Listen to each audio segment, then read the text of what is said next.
No, I actually told people that Jesus says nothing in the New Testament, and He does, well, look, well, here. What does that mean? Like,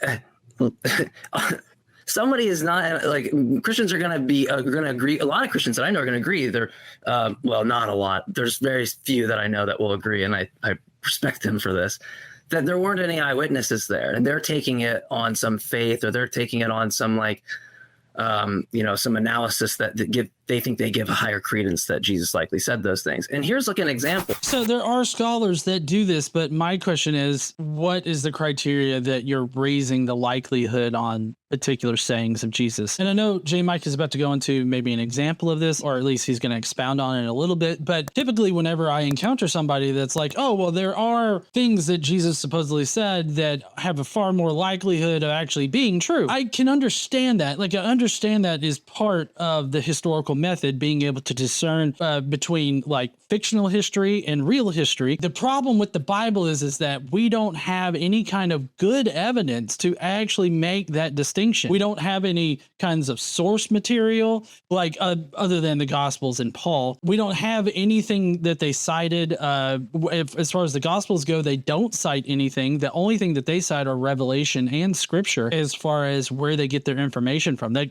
goes for Paul as well. Paul more explicitly about the Scripture and Revelation. We know that the Gospels were built off of at least some kind of scriptural interpretation because they mention Scripture a lot. But my guess is that there was a pretty heavy amount of revelation to go with that. My point is that the only things that we know that Jesus possibly said are contained in either Paul's works or in the Gospels. As far as the Paul's works go, he got his information from Scripture and from Revelation. So he was reading the Scripture a lot, and he was interpreting things in different ways in order to come up with different ideas about this new Christian religion and Jesus himself. But he was also getting direct revelation from Jesus. So when he talks about Jesus telling him these things or Jesus saying something, Jesus is saying these things from a vision that was given to Paul, like God or / Jesus himself was giving these visions to Paul and speaking directly to Paul. That's what it meant to be an apostle. At least that's how Paul understands what it means to be an apostle, is to receive a revelation from Christ himself. Now, as far as the Gospels go, we don't have any of their source documents, so there's no way for us to know whether or not this was fabricated information or if it was genuinely passed down or written down somewhere else, or it was recorded by eyewitnesses. Like, we just simply don't know. And all that means is that we cannot discern between fiction and reality in this situation, which makes them a 50-50 shot. They could have been made up or they could have been real. We just simply don't know. Like, there's things that scholars use in the New Testament to go, well, it's likely Jesus, or it's likely someone said this because this is not indicative of what Christian belief would be like. In fact, this would be like embarrassing for them. It's very dissimilar to something that they would say. And so that can raise the probability that's likely that they said it. Similar, like if my mom said that she saw there was an arson and she said she saw me do it, that holds a little bit more weight than if Jim said he saw me do it, right? My own mother is testifying against me. That's probably going to hold a lot more weight than Jim's. And similarly, so this is, in my opinion, a particularly bad example given by J. Mike here. Primarily because what he's describing here in the modern sense is a statement against interest. And there's been a lot of scholarly, like legal scholarly work done on statements against interest. And it's actually been found that they are considered no more reliable than hearsay accounts. And typically, if they're brought up in a legal proceeding, they are paired with corroborating evidence. And the statement against interest is not considered to be all that great of evidence unless it has that corroborating evidence. Here's what Dr. Richard Carrier has to say in Proving History, which is the book that he published prior to publishing on the historicity of Jesus. Proving History lays out his methodology for determining between historical and non-historical facts. The EC has been much discussed, but rarely its underlying logic. This is odd. since the EC, embarrassment criteria, is essentially an application to history of the legal principle of, quote, statement against interest, end quote, whose logical soundness has indeed been questioned. The increasing trend in law now is to require corroborating evidence before granting admission of statements against interest. And even when admitted as evidence, juries are instructed not to assume the testified fact is true, but to critically evaluate such testimony like any other. Historians should do the same. Adapting various formulations of the juridical statement against interest rule into a concise form applicable to the EC, we can define it as, quote, a statement made by someone having sufficient knowledge of the subject which is so far contrary to their interest that a reasonable person in their position would not have made the statement unless believing it to be true, end quote. This sets two requirements, each of which must be reasonably proved or known for the principle to apply. We must be able to confirm the speaker was actually in a position to know the truth of the matter, and that their statement was so far contrary to their interest that they would not have said it unless they believed it to be true. Only in this formulation is the EC logically valid, which entails the following EC argument. If a person made a statement so far contrary to their interest that a reasonable person in their position would have not made the statement unless believing it to be true, and that person was in a position to reliably know what the truth really is, then their statement is probably true. So formulated, a valid EC argument is exceedingly difficult to apply in Jesus studies, where typically neither requirement can be reliably met. So to cover J. Mike's example of his mother claiming that he set a fire or anything like that, we are making a lot of assumptions about the relationship between J. Mike and his mother. Now, personally, I don't know the relationship between J. Mike and his mother. What if J. Mike's mother substantially hates J. Mike and then would have more motive to lie about J. Mike starting a fire? J. Mike started the fire. So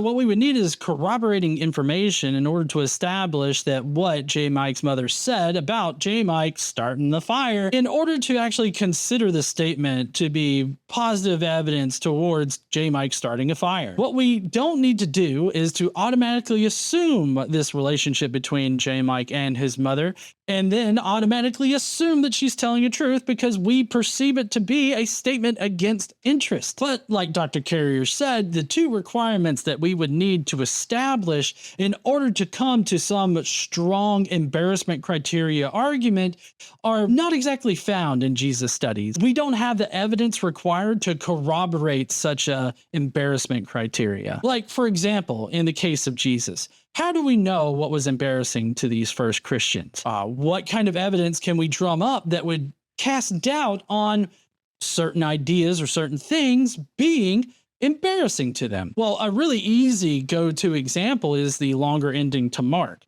Obviously, later Christians were either embarrassed or were dissatisfied with how Mark's gospel abruptly ends with no post-resurrection appearances, really.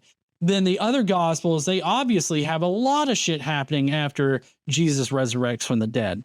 So what do the second century Christians do? Well, they go back and they add a longer ending to Mark in order to finish out Mark and make it congruent with the other gospels and how they portray Jesus after his resurrection. Now, if you want to go a little bit deeper and a little bit raunchier, all we have to do is look to Bart Ehrman's Forgery and Counter-Forgery. Here's what Dr. Bart Ehrman uncovered about Epiphanius, as well as the Greater Questions of Mary, which is oftentimes called the Gospel of Mary. In the course of his near seduction, Epiphanius tells us he managed to procure and read a number of Phibionites' sacred books. One that particularly struck him was the Greater Questions of Mary, from which he quotes a passage in order to highlight the extraordinary, not to say completely scandalous, character. The passage concerns an encounter between Jesus and Mary Magdalene and replicates in gospel form the interest and activities of the Phibionites, who had allegedly forged it. Quote, "For in the book called The Greater Questions of Mary, they have also forged one called the Lesser. They indicate that he, Jesus, gave a revelation to her, Mary. Taking her to the mountain, he prayed and then extracted a woman from his side and began having sexual intercourse with her. Then he gathered his semen in his hand, explaining that this is what we must do in order to live. When Mary became disturbed and fell to the ground, he again raised her and said to her, Why do you doubt, you of little faith? Epiphanius need only cite this passage to show how outrageous it was as a forgery and how implausible it was as an account from the life of Jesus. But one might wonder how plausible it is even as a Phibionite account of Jesus. Is it possible that the account was forged not by the Phibionites but by Epiphanius himself? There are in fact reasons for thinking that Epiphanius invented both the book and the episode. Now, scholars have placed the Greater Questions of Mary as being written, if it was actually originally written by the Phibionites, between 90 and the later half of the 2nd century. So my question is, considering this story that possibly was told at this time, what exactly would be considered embarrassing to these 1st century Christians? I kind of feel like we have seen plenty of evidence for embarrassing material being cut from the record by Christians that were in charge of keeping the records and formulating the Christian story. So obviously, the ones that were embarrassing to those Christians were cut out. But those are much later Christians. What we're talking about are these earlier Christians, the ones that would have written like the Gospels, or at least the accounts that the Gospels are based on, if they are based on any accounts. If by the later 1st century and 2nd century, if there were Christians out there that would not be embarrassed by eating your jizz out of a woman you just pulled out of your rib, then I kind of feel like anything that's already in the Gospels would not have been against their interests at that time. In fact, it kind of seems to me like everything that was preserved in the Gospels and written later and everything like that, it seems like it was not embarrassing, but in fact, it was cherished as something that they wanted to teach to people. It was used for theological purposes in order to teach these different tenets of Christianity. Like these things that J. Mike is saying, oh, well, these are embarrassing accounts that are more than likely true, or at least scholars claim raise the probability of them being true. I have to question what criteria is being used to determine embarrassment. Did the writers of the Gospels have direct access to the first Christians?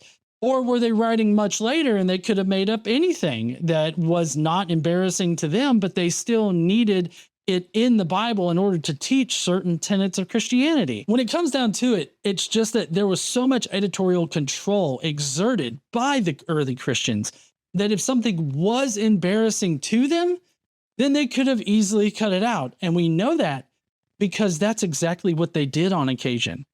They would either cut it out, as with the Greater Questions of Mary, which was not accepted into the canon because it was, salacious and all this other, and they just didn't want it in there. It was obviously embarrassing to the Christians that were creating the dogma at the time. And very obviously, if it was truly written by the Phibionites, they were not embarrassed by this. It was seen as a virtue to eat your jizz, as awkward as that might be to us now. It wasn't awkward to them. That's my point. And so here's my question to either J. Mike or any historicists out there.